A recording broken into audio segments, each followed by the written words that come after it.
सो reversible reactions में reactants when can combine to produce C and D, which is product in the forward direction. At the same time, product species C and D, they can react with each other to produce A and B as product. तो मैं बोलूंगा C और D product है forward direction में, A और B reactant है forward direction में, but backward direction में A और B reactant नहीं product होंगे, बैकवर्ड डायरेक्शन में C और D रिएक्टेंट होंगे. Such reactions are reversible which can proceed in both directions. So reversible reaction में आप क्या लिखोगे? Reactants can react together to form product species as well as product species can react together to form reactant.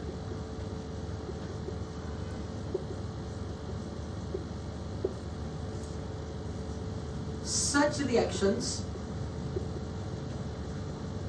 can occur in both forward as well as backward direction.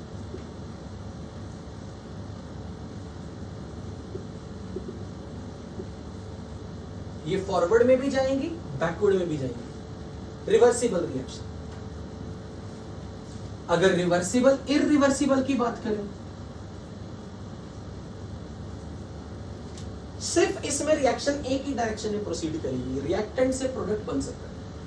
Only A and B can combine to form C and D, but C and D cannot react with each other to produce A and B. So only reactants can combine to form product species.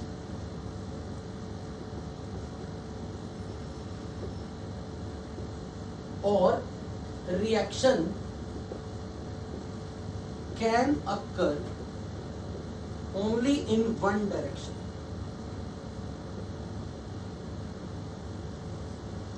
That is forward direction.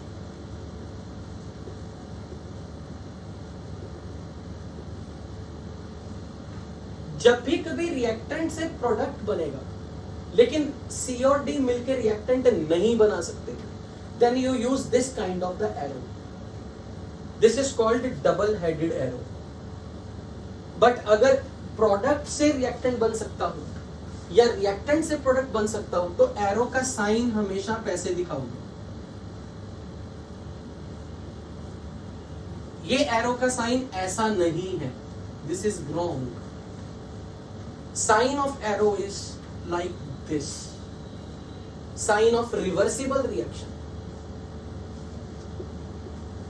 So this symbol is used to denote reversibility.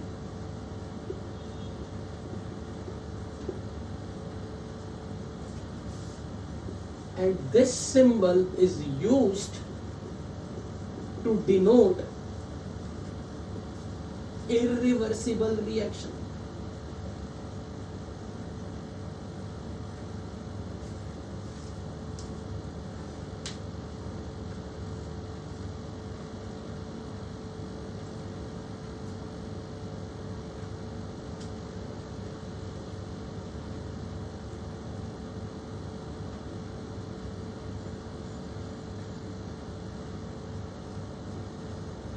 Any doubt up to here? Any doubt to any student in any of these examples? In these points, any? देखो reactant, हाँ reactant A और B से, reactant A और B से CD बनना forward reaction. सी और D से A B बनना बैकवर्ड रिएक्शन। ठीक है,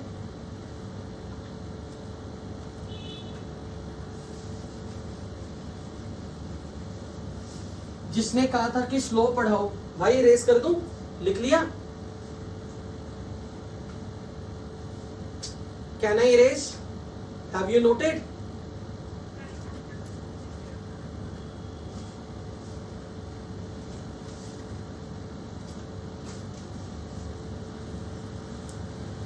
पूरे चैप्टर का संबंध केमिकल इक्विलिब्रियम का संबंध रिवर्सिबल रिएक्शन से।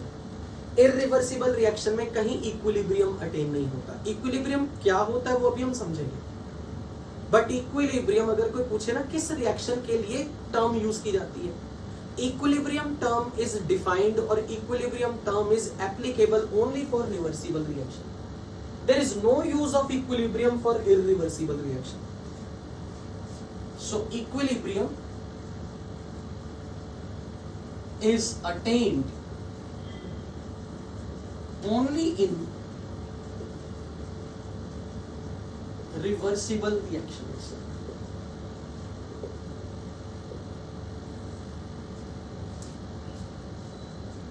No use of equilibrium concept in irreversible reaction.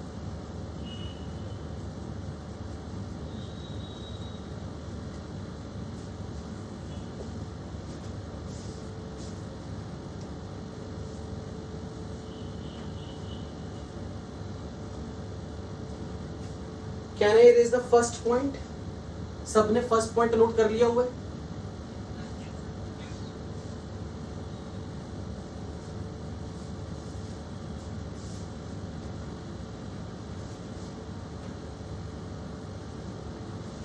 आज से पहले जब आप मोल कंसेप्ट पढ़ते थे ना, मान लो मैंने आपके सामने एक रिएक्शन लिखी ऐसी 3A + 2B gives 4P।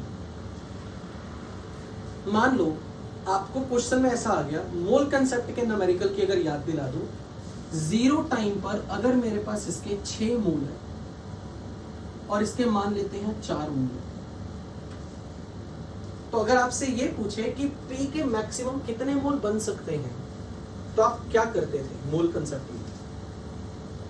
A के अगर 6 मोल हो, B के 4 मोल हो, तो P के कितने मोल? तो आप वेरी गुड लिमिटिंग रिएजेंट का कॉन्सेप्ट यूज करते थे।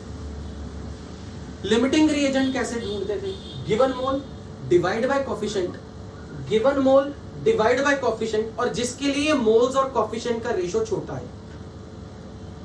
A के लिए गिवन मोल 6 है और कोफिशिएंट 3 है, तो 6/3 विच इज 2, और given mole 4 divide by coefficient 2, जिसके लिए मोल्स और कोफिशिएंट का रेशो 2 आए। ये भी मोल्स और कोफिशिएंट का रेशो 2, मोल्स और कोफिशिएंट का रेशो 2, दोनों में से मोल्स और कोफिशिएंट का रेशो जिसके लिए छोटा आता वो लिमिटिंग रिएजेंट होता। पर क्योंकि हमारे मोल्स और कोफिशिएंट्स का रेशो दोनों के लिए सेम आ रहा है, so none of them is limiting reagent.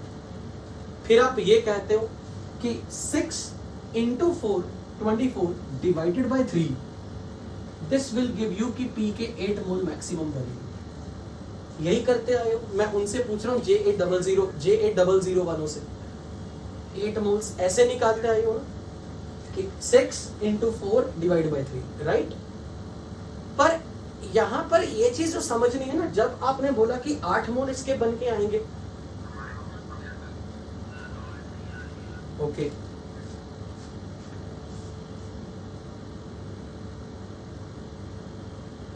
अब बताओ आवाज आ रही है? ओके, जब ये 8 मोल्स बने हैं ना, अगर कोई पूछे ये कब बनेंगे 8 मोल्स, आप बोलोगे जब रिएक्टेंट खत्म होके 0-0 हो जाएगा तब बनेंगे 8 मोल। अगर मान लो इस रिएक्टेंट के 6 मोल को घट के 0 जब होगा तब ये 8 मोल बनेगा, पर इस 6 मोल वाले मटेरियल को 0 मोल बनने में टाइम तो लगेगा कुछ। मान लो वो टाइम था 5 मिनट का, यानी कि after 5 minutes, after t = 5 minute from the start ये 0 मोल हो गया। एक्चुअल में अगर ये 0 मोल हुआ है, ये खत्म हुआ है, क्योंकि दोनों में कोई लिमिटिंग रिएजेंट नहीं है, इसलिए ये भी खत्म हो गया 0 मोल और इसके 8 मोल बन के आए। पर एक्चुअल में ये जो आपने 0 0 लिखा है ना, ये 0 0 एक्चुअल में अब देखो मैं इसे कैसे लिखने वाला हूं, 6 - 6 4 - 4, 6 starting amount. What is this 6? How much has been reacted? अगर स्टार्ट में आपने 6 लिया था और 5 मिनट में 6 जिस मोल से आपने स्टार्ट किए, 6 के 6 मोल्स यूटिलाइज हो गए रिएक्शन में, इसलिए यहां 0 मोल बचे। जो आपने 4 मोल से स्टार्ट किया था उसमें से 4 मोल खर्च हो गए, 0 मोल बचे। पर अगर मैं ये पूछूं कि 5 मिनट के समय के बीच में 1 मिनट में, 2 मिनट में, 3 मिनट में और 4 मिनट के टाइम पर ये कितने कितने बचे थे, ये कितने कितने बने थे, मान लो कोई मुझे ये कह दे कि सर t = 1 पे ये 5 मोल बचा है, इसका मतलब अगर ये 5 मोल बचा है ना, जो amount at A given time reactant का बचा है, you will write it like 6 - 1।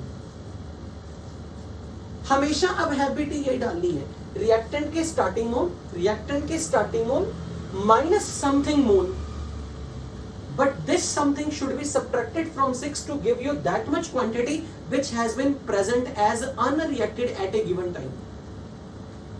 तो मैं बोलूंगा t = 1 मिनट पे 6 में से 1 मोल खर्च हो गया, पर बचे कितने मोल गए, 5 मोल बच गए।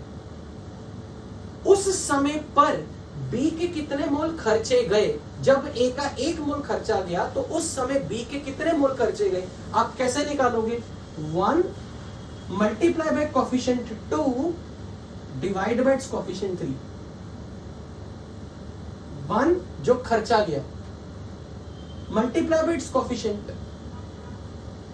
1 × 2 2 डिवाइड बाय कोफिशिएंट 3, तो आप बोलोगे 2/3 मोल खर्चे गए, किसके, B के। तो कितनी क्वांटिटी B की 1 मिनट पे बच गई, आप बोलोगे 4 - 2/3, यानी कि जिस समय इसका 1 मोल खर्च हुआ उस समय इसके 2/3 मोल खर्च हुए। तो t = 1 पे रिएक्टेंट के कितने मोल बच गए थे, आप बोलोगे 4 - 2/3 which is equal to 10/3 मोल। अगर मैंने कहा t = 1 पे बताओ P के कितने मोल बने, तो आप बोलोगे 1 जो खर्चे गए, जो कंज्यूम हो रहे रिएक्शन में, 1 into its coefficient 4 divide by coefficient 3, 4/3 मोल। पहले मुझे ये क्लैरिटी दो, क्या सारे के सारे बच्चों को इस तक में किसी में डाउट है तो दोबारा पूछ लो। Is this clear to everybody sitting in the class? बिल्कुल, स्टोइचियोमेट्रिक मेथड जो आपने मोल कंसेप्ट में सीखा था। Is this point clear to everybody? कोई स्टूडेंट कुछ पूछ रहा है?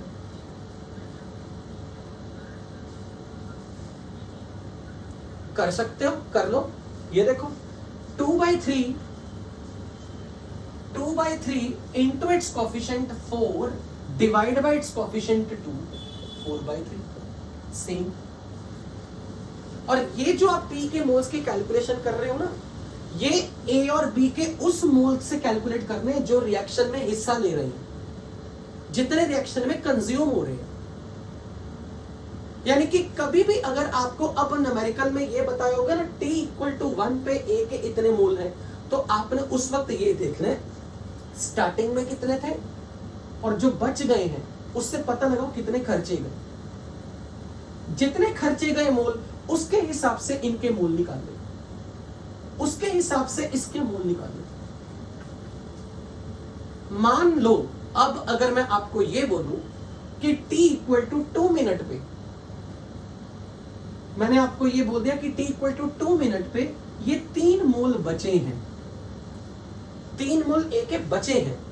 स्टार्ट कितने से किया था, 6 से, बच कितने गए, 3, तो खर्चे कितने गए, 3, तो आप इसको लिखोगे 6 - 3।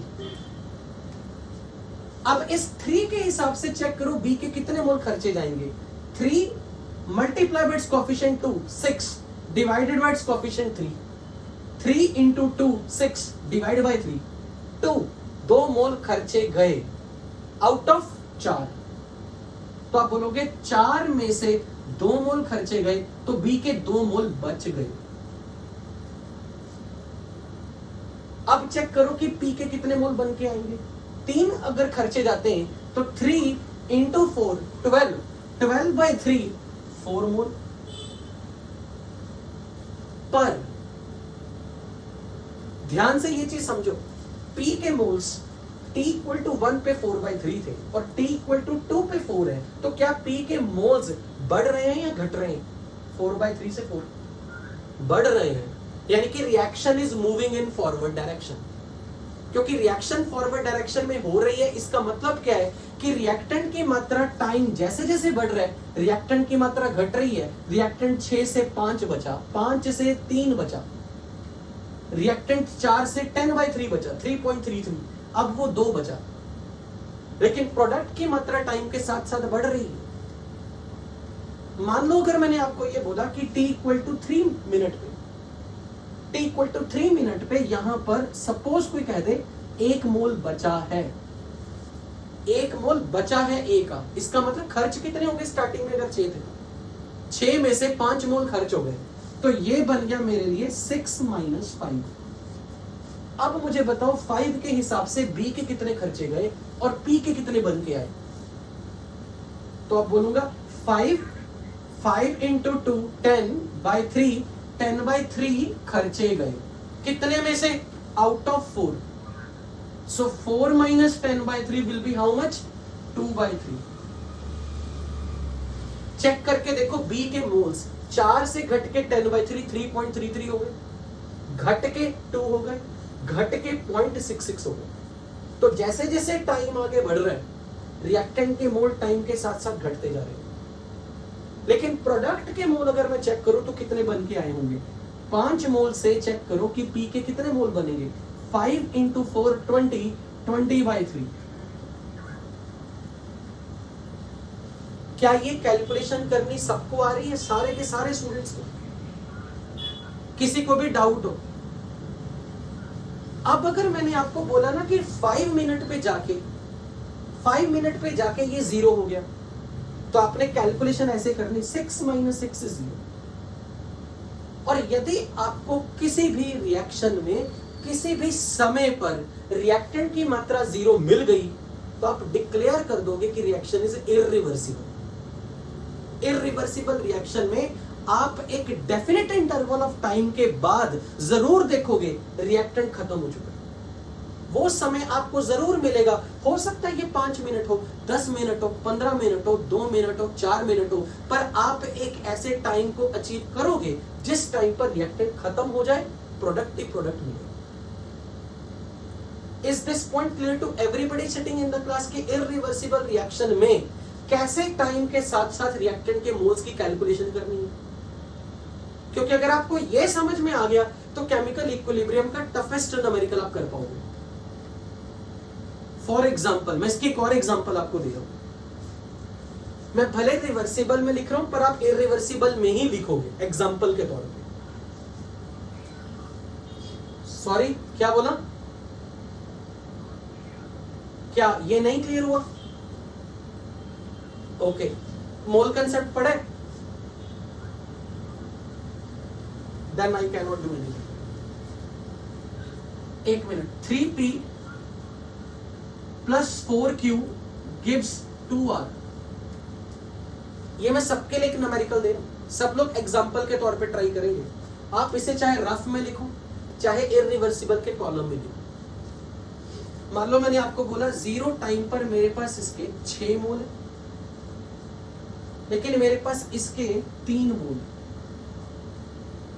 सबसे पहले सबके सब लोग चेक करो कि यहां पर लिमिटिंग रिएजेंट कौन है। लिमिटिंग रिएजेंट P या Q?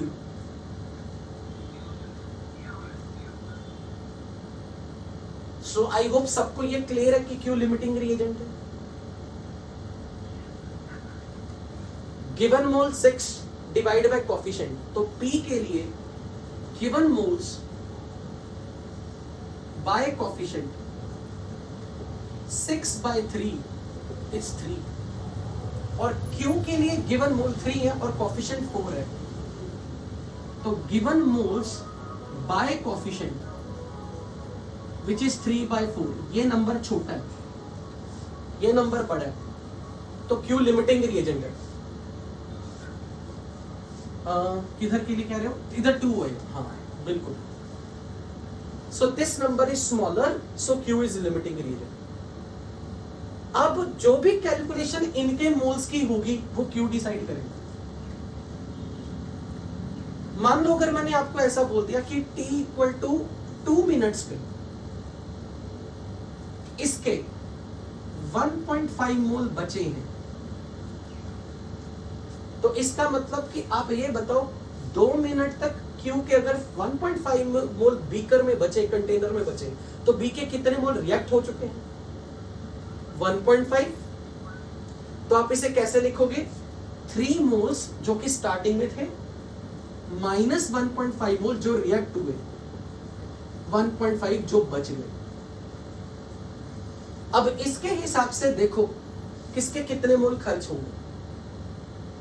1.5 multiply by its coefficient 3 which is 4.5 divided by its coefficient 4,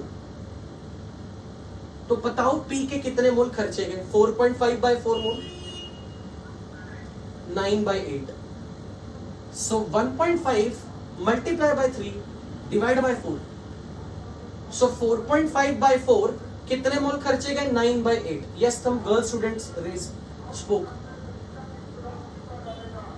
मैंने ये बोला कि सपोज करो क्वेश्चन में ये गिवन है कि Q के 1.5 मोल बचे हुए, इसका मतलब 2 मिनट के समय तक Q के 3 में से 1.5 मोल खर्च हो चुके थे, तभी 1.5 बचे।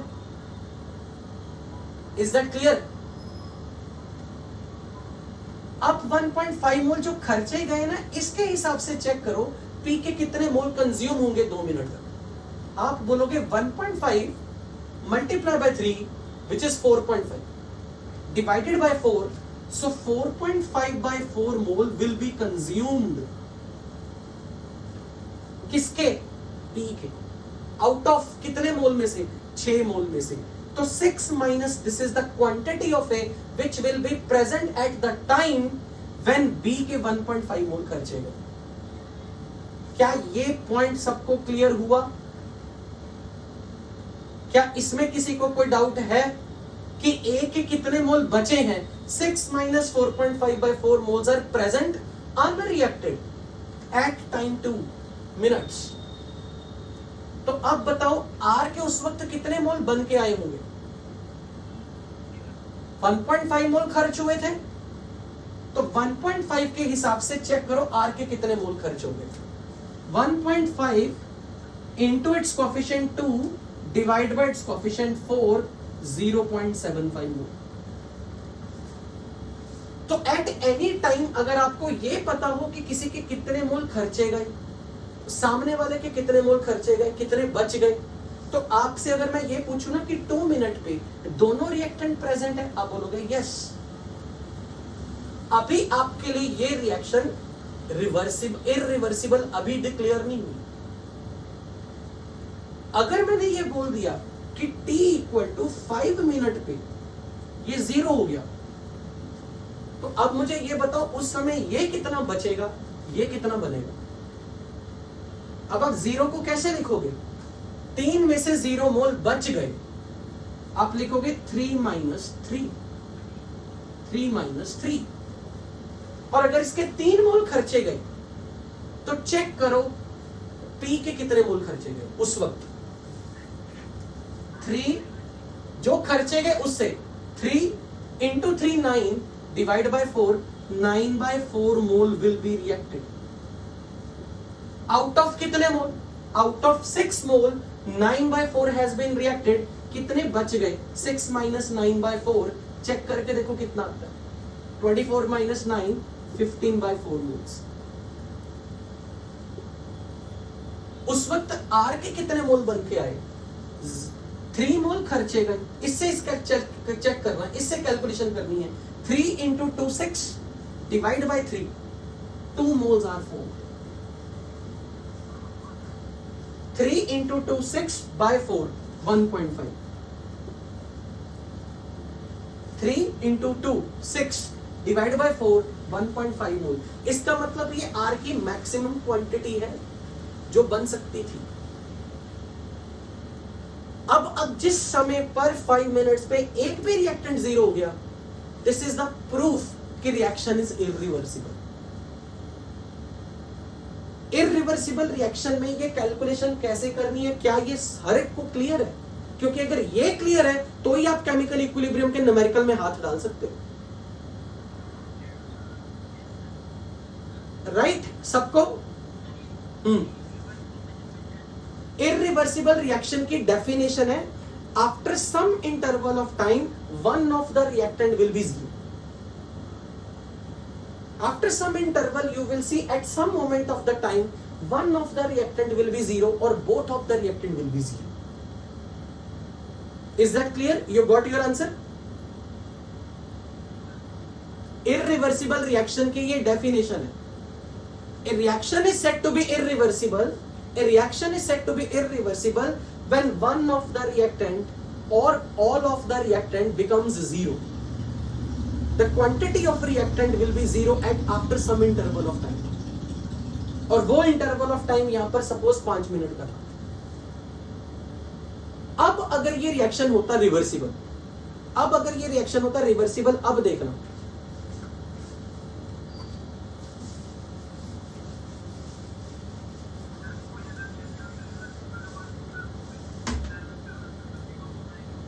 अब करने लगे ना वेट, रिवर्सिबल में अब क्या होगा वो देखना। मान लो ये रिएक्शन है, जीरो टाइम पर, सेम मैंने ऐसे स्टार्ट किया, जीरो टाइम पर इसके 6 मोल थे, पी के और क्यू के थे 3 मोल, आर के 0 मोल डिग्री में। टाइम मान लो T1 टाइम पर,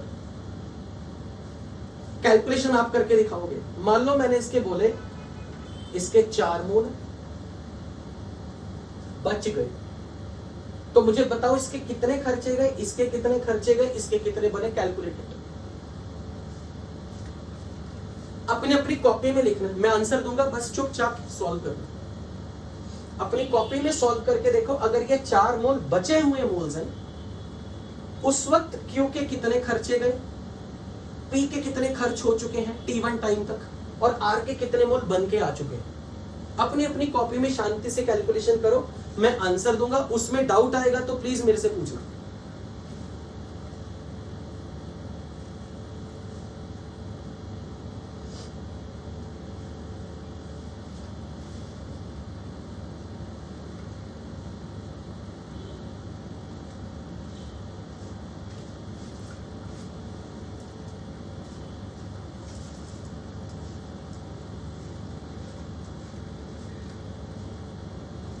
जब भी कभी ऐसे लिखा आ गया ना, इसका मतलब 4 mole are unreacted, they are present, unreacted moles. जब भी कभी आपको मोल्स ऐसे गिवन है किसी टाइम पर, those are the moles of the substance which has not been used in the reaction.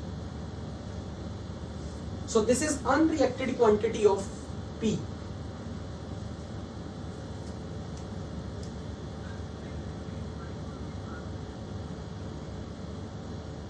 दोनों की हो रही है, वो रेजो सर पे अपलोड हो जाएगी, डोंट वरी अबाउट दैट। अरे होनी चाहिए, हमेशा होती है, हो रही है, बिल्कुल हो रही है, आराम से हो रही है। Okay, are you done with this calculation? Can I give now answer? Okay, so I'm writing this 4 as 6 minus 2. It means इसके 2 मोल खर्च हुए। तो अगर इसके 2 मोल खर्च हुए, आउट ऑफ 6 इसके 2 मोल यूटिलाइज हुए, so 2 into 4 डिवाइड बाई 3, 8/3 मोल इसके खर्च हुए। So 2 into 4, 8. Divide by 3. 8 by 3 mole has been utilized. So out of the 3 mole minus 8 by 3, 1 by 3 moles are left. क्या फर्क पड़ता? लिमिटिंग रिएजेंट मान लो Q होता, और यहां पर क्वेश्चन क्या बन गया, अगर किसी T1 टाइम पे इसके 8 by 3 मोल खर्च हुए तो बताओ इसके कितने खर्च हुए, करो चेक। अगर इसके 8 by 3 मोल खर्च हुए तो 8 by 3 multiply by 3 divide by 4, check करो वो 2 आ रहा है या नहीं। तो इससे नहीं कोई फर्क पड़ता। नाउ R के कितने मोल्स बन गए, 8 by 3 के हिसाब से चाहे चेक करो चाहे 2 के हिसाब से चेक करो, ये आपकी मर्जी है। तो मैं 2 से चेक कर रहा हूं, आप 8 by 3 से चेक करना कि सेम आंसर आना चाहिए। सो 2 into 2 4 डिवाइड बाय 3 4 by 3 मोल आने चाहिए। इसका मतलब 8 by 3 से अगर मैं कैलकुलेशन करता तो 8 by 3 into 2 divide by 4 again 4 by 3 बन गया। क्या इस कैलकुलेशन में किसी ने कुछ पूछना है मेरे से? मान लो आपको मैंने ऐसा बोला कि t equal to T2 time पर इसके मेरे पास 1/6 मोल बचे हैं। अब मैंने लेफ्ट ने लिखा, बाय डिफॉल्ट है कि 1/6 mole are present. Now repeat this calculation again,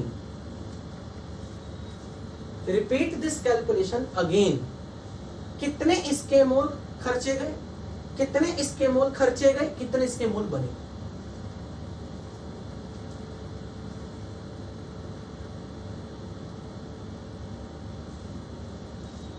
check करो, 3 में से 1/6 बचे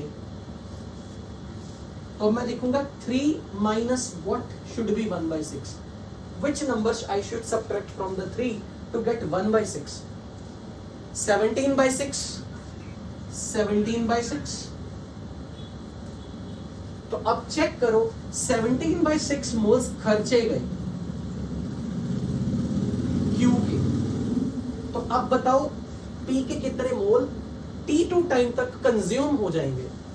17/6 multiply by 3 divide by 4, 17/6 multiply by 3 divide by 4, 17/8 mole. These are the moles of P which has been utilized during the reaction up to time T2. From the starting up to time T2, 17/8 moles of P has been consumed. Out of how many? 6. So 6 minus 17/18, 17/8 are left. Check करो R के कितने मोल बने। 1/6 से calculation करूं या 17/6 से calculation करूं R के मोल्स के लिए? 17/6। क्या मैं R के मोल्स की कैलकुलेशन 17/8 से भी कर सकता हूं? हाँ, बिल्कुल कर सकते हैं। तो 17/8 के हिसाब से R के मोल्स चेक करो और 17/6 के हिसाब से R के मोल चेक करो, सेम आंसर आ रहा है या नहीं?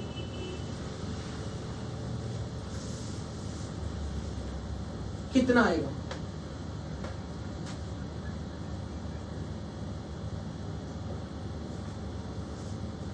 अब मैं एक्सपेरिमेंटली क्या ऑब्जर्व कर रहा हूं, क्योंकि मेरी रिएक्शन में ये साइन लगा हुआ है, इसका क्या मीनिंग है? After some interval of time T2, T3 time पे ये अभी भी 17/8 है, ये अभी भी 1/6 है, ये 17/10 मोल्स है।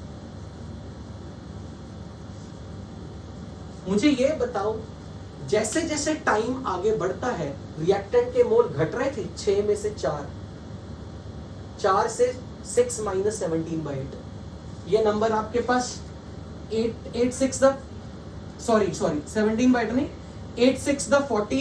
48 माइनस 17, 31/8। 31/8 की वैल्यू सॉल्व करके बताओ कितनी आएगी? 3 पॉइंट समथिंग, 3.8 समथिंग कुछ। तो एक चीज चेक करो, 6 से 4 मोल, 4 से 3 पॉइंट समथिंग मोल, क्या रिएक्टेंट के मोल घट रहे हैं ना टाइम के साथ साथ? बी में चेक करो, 3 से कितने मोल बच गए? 1/3। 1/3 से 1/6। क्या टाइम के साथ साथ मोल रिएक्टेंट के घट रहे थे? पर T3 टाइम पे क्या हुआ? जितने मोल रिएक्टेंट के हैं उतने ही रह गए, जितने मोल रिएक्टेंट के उतने ही रह गए, प्रोडक्ट के जितने मोल उतने ही रह गए, चेंज ही नहीं आया कुछ। T इक्वल टू T4 पे same, T equal to T5 पे सेम। क्या आपके पास कोई ऐसा समय आ रहा है जब रिएक्टेंट जीरो हो गए? This is reversible reaction. क्या ये चीज आपको डिफरेंस समझ में लगा इरिवर्सिबल और रिवर्सिबल में? इन the reversible reaction there will be no time, there will be no moment when you can say that reactants are missing from the mixture. There will be some interval of time, there will be some moment where moles of reactant and product becomes constant. There is no further change in the moles of the reactant, there is no further change in the moles of product. This is reversible reaction. तो मुझे ये बताओ, reversible और irreversible का ये फर्क सबको clear हुआ या नहीं? तो जो पांचवा डिफरेंस है ना, वो मैं अब लिखवाने लगा हूं। ये तो आपको मैंने एग्जांपल दिया कैलकुलेशन से। पांचवा डिफरेंस, जस्ट ए मिनट, पांचवा डिफरेंस अब मैं ये लिखवाऊंगा कि इरिवर्सिबल रिएक्शन में किसी ना किसी समय पे रिएक्शन कंप्लीट होती है, और जब ये वर्ड आता है रिएक्शन कंप्लीट हो गई, इसका मीनिंग है रिएक्टेंट की मात्रा, किसी ना किसी रिएक्टेंट की मात्रा जीरो हो गई, किसी ना किसी रिएक्टेंट की मात्रा जीरो हो गई, या सारे रिएक्टेंट की जीरो हो गई। पर रिवर्सिबल रिएक्शन में रिएक्टेंट की कंसेंट्रेशन या रिएक्टेंट के मोल्स या प्रोडक्ट के मोल जीरो नहीं होंगे। यहां पर किसी ने कुछ मेरे से डाउट पूछना तो प्लीज आस्क।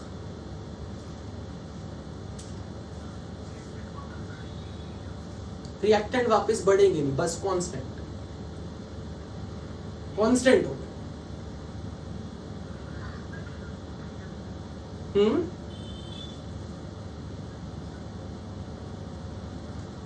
क्या कह रहे हो?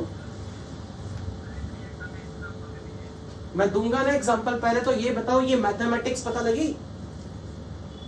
ये मैथमेटिक्स में किसी को डाउट है?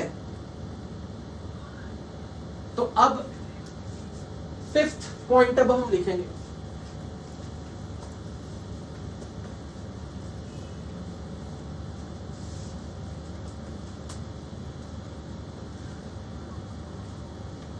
बिल्कुल, आप देखोगे न्यूमेरिकल कैसे आएंगे, अभी तो हम जस्ट इंट्रोडक्शन कर रहे हैं। So fifth point, in the reversible reaction there will be no moment when any one of reactant or product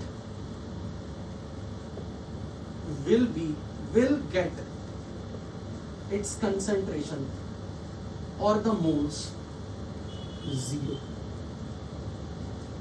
But irreversible reaction में after certain finite interval of time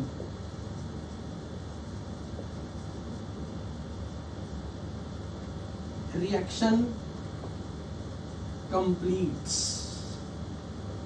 What do you mean by completes? Moles or the concentration of reactant कितने reactant? 1 2 3, may be 1, maybe any of the reactant or all of the reactant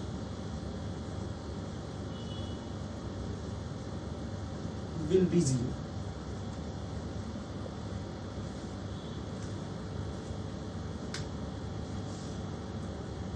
सिर्फ practical purpose के लिए, जिस समय पहली बार reactant की concentration, reactant के मोल constant हो गए थे, जब मैंने एग्जांपल T2 मिनट का लिया था तो T2 मिनट पे पहली बार ऐसा हुआ था रिएक्टेंट के मोल्स में फर्दर चेंज आना बंद हो गया। हमारे लिए रिवर्सिबल रिएक्शन उस समय कंप्लीट हो गई। टेक्निकली कंप्लीट वर्ड नहीं बोला जाता, क्योंकि टेक्निकली कंप्लीट वर्ड का मतलब है किसी रिएक्टेंट की कंसंट्रेशन का जीरो होना। पर हम बाय डेफिनेशन छोड़ के जनरली लेमैन की तरह कैजुअली जिस समय रिएक्टेंट के मोल्स कांस्टेंट अमाउंट पे पहुंच गए, प्रोडक्ट के मोल कांस्टेंट हो गए, जिस समय के बाद there was no change in moles, there was no change in concentration of reactant और product, that time we consider like reaction complete हो गई। यूजुअली हम कंप्लीशन वर्ड हमें यहां यूज नहीं करना चाहिए बाय डेफिनेशन। अब जैसा कि एक स्टूडेंट ने कहा कि सर एग्जांपल दो, तो लो example. Examples are many examples. Nitrogen, when react with hydrogen, produces ammonia. शायद आपने 9th या 10th में इस रिएक्शन का नाम भी सुना, Haber's process. This is reversible reaction. Organic chemistry में 9th या 10th में आपने कैसी रिएक्शन पढ़ी थी?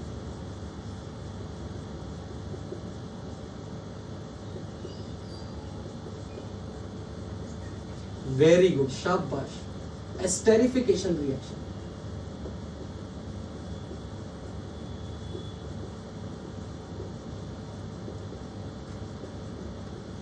This is reversible reaction.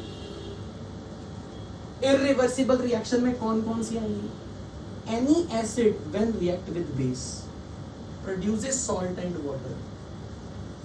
This is always irreversible.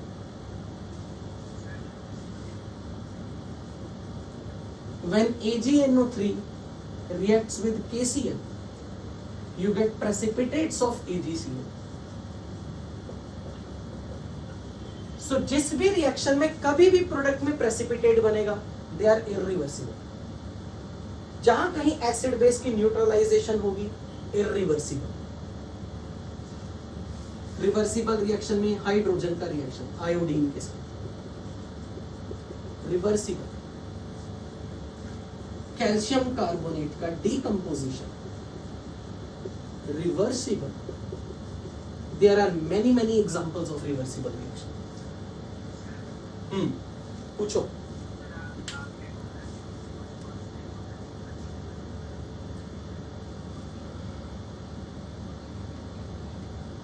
देखो, अभी इस जो तुमने जो सवाल पूछा ना, अभी हमें ये थोड़ा ना पता कि वहां पर ऐसा क्यों हो रहा है। अगर हमें समझ में आ जाए कि क्यों हो रहा है ऐसा, तब तुम्हारे सवाल का आंसर होगा जो तुम पूछ रहे हो ना कि बैकवर्ड रिएक्शन कैसे होगी। ये अभी हमें ये नहीं पता लगा कि ऐसा हो क्यों रहा है। हमें बस ये समझ में आया कि इरिवर्सिबल रिएक्शन में ऐसा पल जरूर आएगा जब रिएक्टेंट खत्म हो जाएगा, पर यहां कभी ऐसा पल नहीं आता जहां पर ये खत्म हो जाए या ये खत्म हो जाए या ये खत्म हो जाए। कोई चीज खत्म नहीं होगी, पर एक टाइम ऐसा जरूर आएगा जिस टाइम पर जितने जितने मोल किसी के है ना, उतने ही रह जाएंगे। अब उसके बाद, उस समय के बाद जितनी क्वांटिटी इनकी बची हुई है और जितनी क्वांटिटी इनकी बनी है, ना वो टाइम के साथ इनकी क्वांटिटी घट पाएगी, ना उस टाइम के बाद ये क्वांटिटी बढ़ पाएगी। और बच्चों, जिस समय इसके कांस्टेंट मोल्स हो गए या इसके कांस्टेंट मोल्स हो गए, बेसिकली वो समय कहलाता है। उस समय पर मैं बोलूंगा इक्विलिब्रियम आ गया। इक्विलिब्रियम वर्ड का मतलब टाइम के साथ साथ रिएक्टेंट की मात्रा घटनी बंद हो गई, टाइम के साथ साथ प्रोडक्ट की मात्रा बढ़नी बंद हो गई। सो equilibrium is achieved only in the reversible, not in the irreversible reaction. अगर कोई पूछे इक्विलिब्रियम आ गया, मैं समझूं कैसे? मैं कहूंगा इक्विलिब्रियम आने के बाद जो जहां पे खड़ा था ना, जिसके जितने जितने मोल बचे थे ना बर्तन के अंदर, उतने ही रह जाएंगे। Further there will be no decrement in the moles of reactant, there will be no increment in the moles of product with the time. Any question up to here?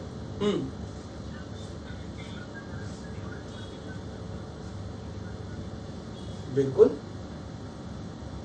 अब क्वेश्चन ये है, नहीं तुमने ही कहा कि रिवर्सिबल में अगर किसी के मोल 0 हो गए, किसके मोल 0 करो बोलो, या तो कहा there will be no moment when any one of the reactant or product will get its concentration or mole 0.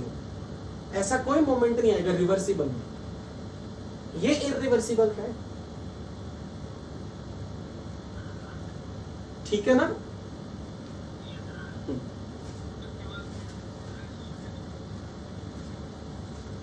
Actually ये अपने आप में एक एग्जांपल तो ना, ये तो सीरीज ऑफ रिएक्शन है, कोई भी एसिड ले लो, कोई भी बेस ले लो। अच्छा तुम कह रहे हो कि अकेला एसिड बेस टाइप के रिएक्शंस ही हैं रिवर्सिबल, नहीं ऐसे और भी हैं, ऐसे भी हैं, किसी फ्यूल का कंबशन कर दो, कंबशन ऑफ फ्यूल, ये भी रिवर्सिबल।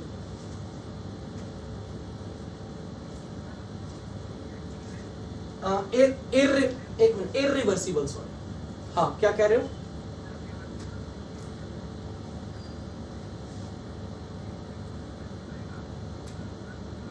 हाँ बिल्कुल बनाएंगे, बिल्कुल, वेरी गुड। हाँ फिर आगे, गुड, प्रोसीड। कुछ टाइम बाद रिएक्शन फॉरवर्ड जाना बंद कर देगी, क्यों? क्योंकि बैकवर्ड भी चल रही थी। मैं आ रहा हूं उस पॉइंट पे, इसी क्वेश्चन पे आ रहा हूं, डोंट वरी। बोलो।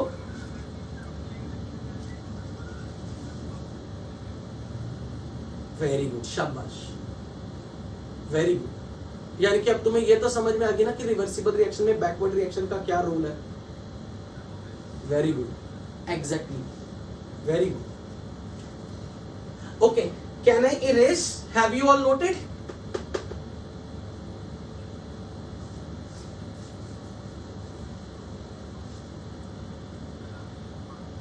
ये वाला पार्ट, ओके।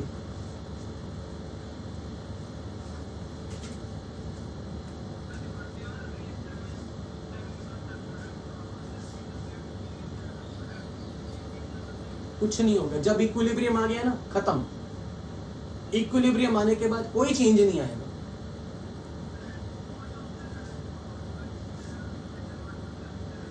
वो हमेशा होता नहीं रहता, किसी टाइम पे जाके वो रुका होता है। सिर्फ आप इतनी चीज समझोगे, इनिशियली अगर आपने सी और डी से स्टार्ट किया तो भी इक्विलिब्रियम आएगा, और अगर इनिशियली आपने ए और बी से स्टार्ट किया तो भी इक्विलिब्रियम आएगा। इक्विलिब्रियम आने पर यहां पर ए बी सी डी कितने कितने हैं, सी डी ए बी कितने कितने, फिलहाल वो पॉइंट स्किप कर दो, क्योंकि वो तभी समझ में आएगा जब हम प्रॉपर्ली इक्विलिब्रियम कांस्टेंट लेंगे। मेरे वाले एग्जांपल से कंफ्यूजन बढ़ेगा नहीं, वो सेम होगा। अगर यहां 3 मिनट बाद इक्विलिब्रियम आए, यहां भी 3 मिनट बाद ही आए, तो ये चीज। और इनफैक्ट मैं यहां पर एक चीज ऐड ऑन करना चाहूंगा, इक्विलिब्रियम आने का टाइम हम यहां वाले पूरे चैप्टर में स्टडी नहीं करने वाले, वो डिसाइड करेगा केमिकल काइनेटिक्स में, वो कैसे निकालना है, इक्विलिब्रियम आने में टाइम कितना लगेगा, ये बच्चों आपको 12th केमिकल काइनेटिक्स में समझ में आएगा। And time required to attain the equilibrium is very different topic, उसमें हमें नहीं पढ़ना। पर इस चीज का आंसर क्या सिखा दिया, टाइम रिक्वायर्ड, टाइम कैसे कैलकुलेट करना इक्विलिब्रियम अटेन करने का। नहीं, मैंने किसी को भी नहीं किनको सिखाया है? टीसीएचए में क्या, मेरे को नहीं मालूम उस बैच में क्या है, बट अपनी कॉपी में, अब अपनी कॉपी में लिखो ये पॉइंट जरा ध्यान से।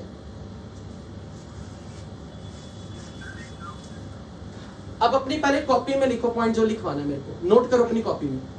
हाँ मैं कर रहा हूं next bar, I know that. Number 1, equilibrium can be achieved from both sides, whether we start from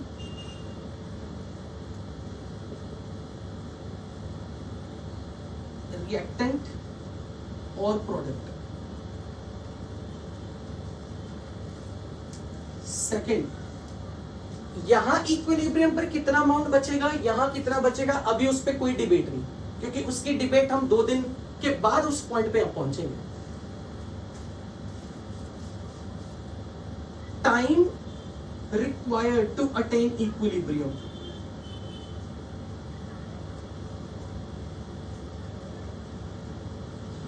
Can never be predicted.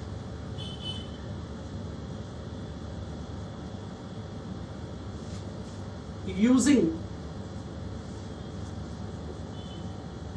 thermodynamics principle.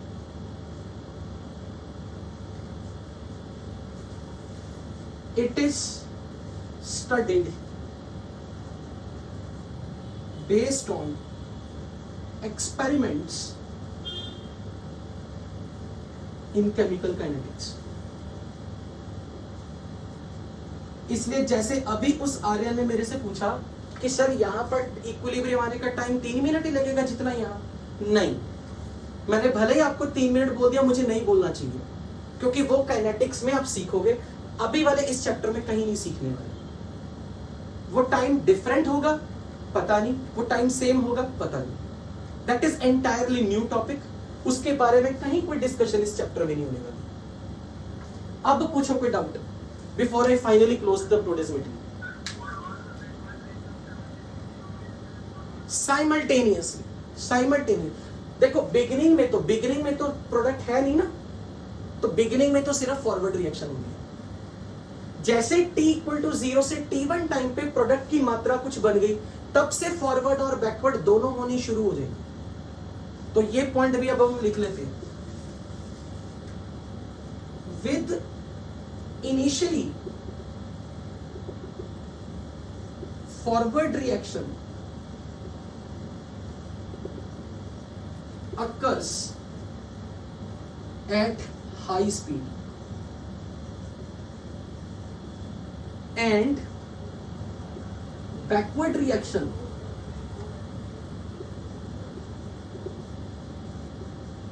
occurs at slow speed, but with time rate of forward reaction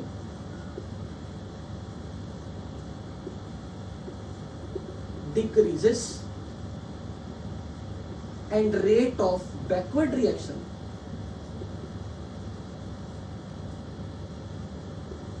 increases. At some time rate of forward reaction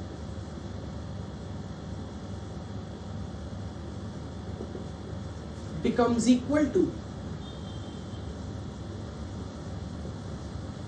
rate of backward reaction.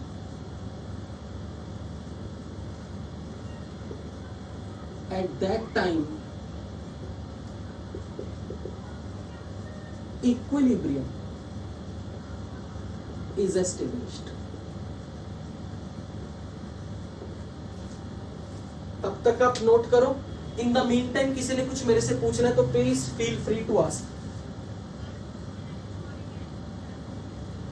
मैं close कर रहा हूं meeting.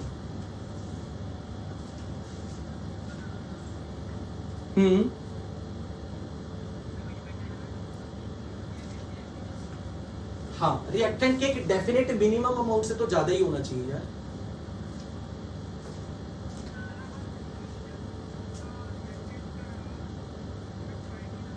अभी उस point पे ना अभी छोड़ दो जो 2.2.5 वाला है, क्योंकि जब हम नेक्स्ट क्लास में इक्विलिब्रियम कांस्टेंट सीखेंगे ना, तब आपको मैं उस पॉइंट पे लेके आऊंगा दोबारा. क्योंकि अभी तो मैंने रैंडम एग्जांपल ले लिया 5 और 4 मोल लेके, उसमें कुछ कंफ्यूजन आ जाएंगे. Forget about that point for the now.